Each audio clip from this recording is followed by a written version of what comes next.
and bought him a ticket. Exactly. The Bible says he bought a ticket to flee from the presence of the Lord.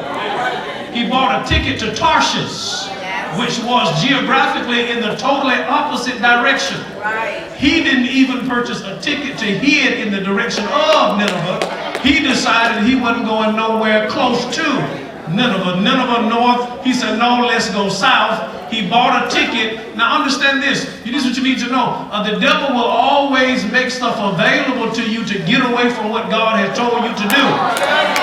What's so funny in the text that is, if you study the Word of God, you would know that boats were scarce to be leaving from ports. They didn't leave every day. They left once or twice a season. So it was funny that at this particular time that Joseph would find a ship. Ain't it just like the devil that after God has told you to do something, that the devil will present a way for you to get away from what God has told you to do? It just so happened that there was a ship that was available that was headed toward Tarshish. And look at this, Jonah had the right amount of money to buy the ticket. Ain't it something that the devil will always make a way for you to have the money that you need to do something that ain't got nothing to do with what you're supposed to be doing for God, for the mission that God has given you? Jonah had the fare to buy the ticket. Where he get the money from? How he know he was going to need that much money to buy a ticket to go in the opposite direction of what God had called him to do? You know, when we don't want to do what God tells us to do, we can start putting some resources together to go in the opposite direction of what God is calling us to do. Jonah said, I'm not going to Nineveh. I'm going to Tarshish. Tarshish got beaches, pretty ladies, got bars and a good time, and most of all, they will not bother me in Tarshish because everybody having a good time there. Buys the ticket to get on boat, and it wasn't long before he got on that the Bible declares that a storm came up on the sea. It was a violent and vicious storm that alerted the boat operators to the degree that something had to be wrong because the storm was totally out of season. See, half the reason why they sailed the time that they did was because they had learned the rhythm of the sea. And they knew at certain times it was not hurricane season.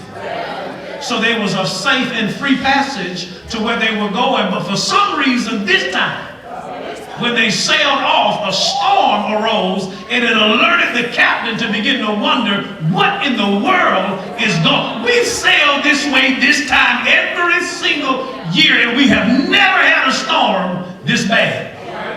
Captain alerts the fishermen to begin to cast everything off of the ship and to begin to lighten the load, and that didn't help. The lighter the boat got, the worse the storm got. Sometimes the devil will make you think if you can just start rearranging the way you see it, that things will get better.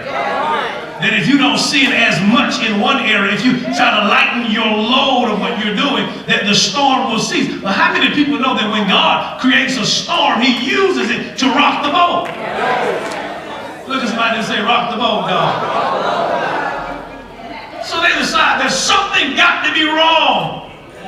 So they pull everybody together and say, who do we have sailing with us today? They brought everybody up on top, and everybody was the usual crew. And they said, well, there is another person that's downstairs sleeping. He don't look like the usual sailor, don't look like the usual passenger. Let's go get him and find out what is going on. They bring Jonah upstairs, and Jonah, they say, who are your people? What do you do? Where you work at? Where you from? Because it's a problem. Somebody on here made God mad. Jonah said, I ain't going to tell you nothing. They decided, since you don't want to tell us what's going on, here's what we'll do. We'll cast lots.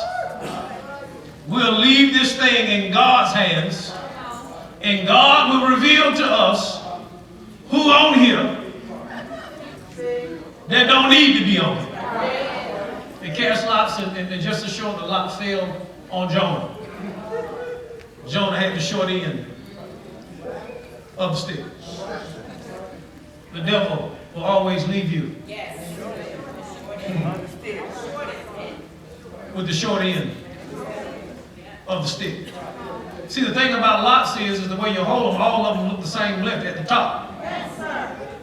Ain't there something about the devil? He always make you look good at the beginning of what you do. But how many people know that once you pulled it and got it in your hand, you're going to find out that it's going to leave you? Oh, you read that too? It's going to leave you short. Jonah ends up with the short end of the stick, and they say, yeah, it's you. Tell us what you've done. Jonah begins to tell them, God called me to go to Nineveh. I didn't want to go to Nineveh, so I bought a ticket and got on here with you to go to Tarshish. And I really don't want to cause you no more problems, so just throw me overboard. See, it's me that God wants. He really don't want to bother you. You sail this way all the time. You know, you got your own gods that you serve. As a matter of fact, they called for everybody to call on their gods. They told Jonah, call your God, that he might save us. Jonah said, just throw me over. I ain't going to Nineveh. I'd rather die at the hand of the sea than to die at the hand of the Ninevites.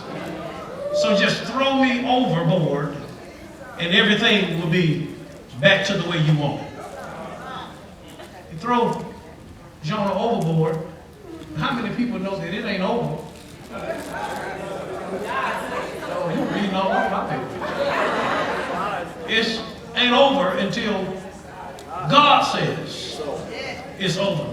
That brings us down to our text that in verse 17, the Bible would declare that God had arranged. I like the wording that is used in this particular text. It said he arranged for a great fish to swallow, not eat. Oh, y'all missed what I said to you. See, some of us are so upset because things are swallowing us.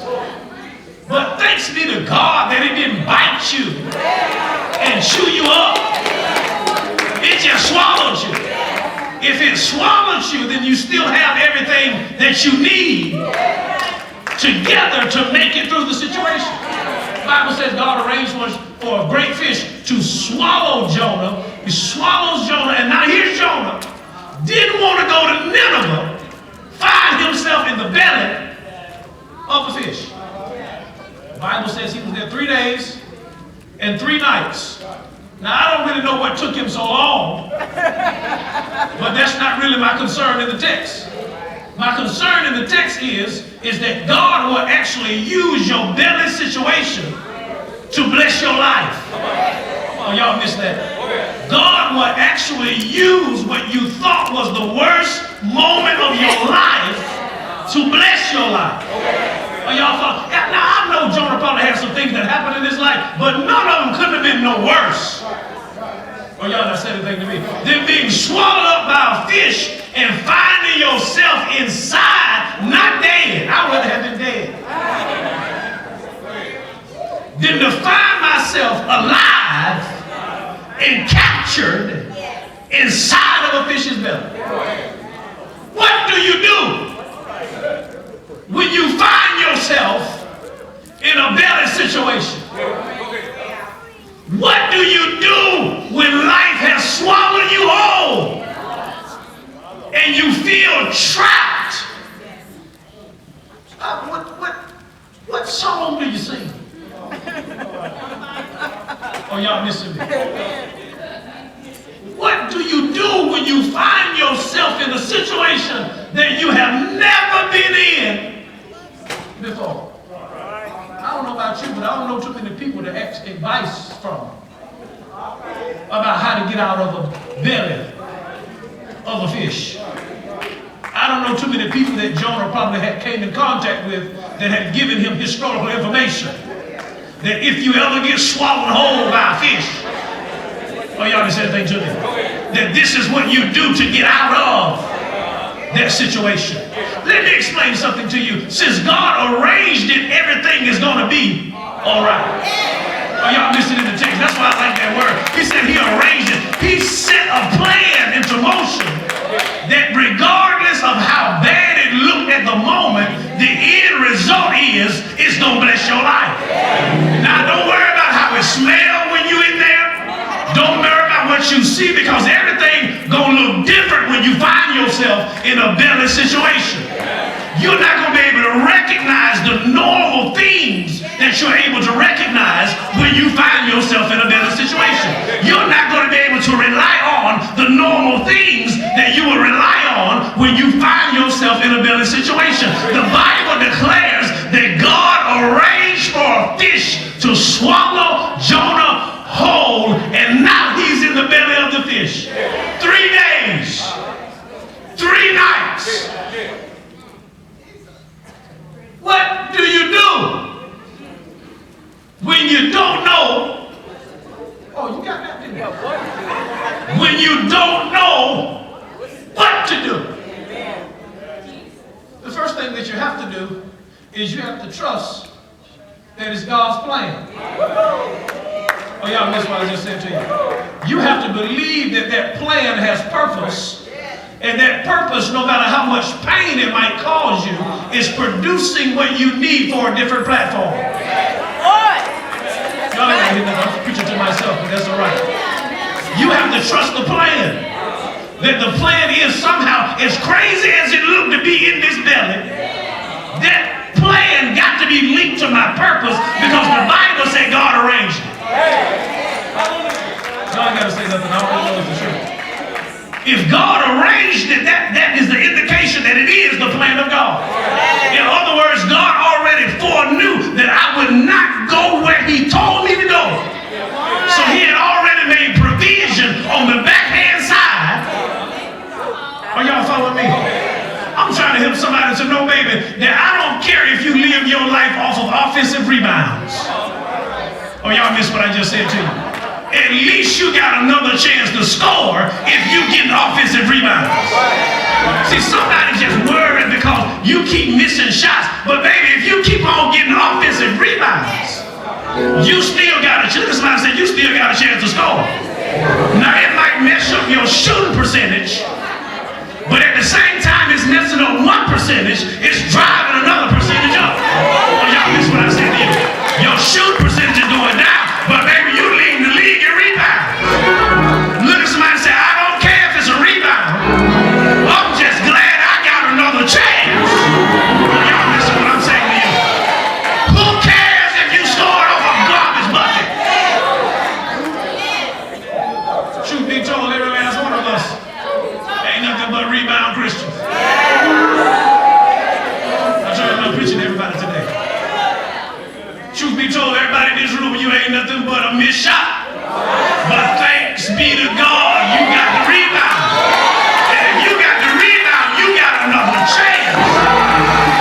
So the belly represents another chance. Oh my God, you got now that we go. The belly represents another chance. So it'll be safe then to take what we just learned to change the word in the text that the Lord arranged another chance by way of the belly of a fish. Now, I don't know about you.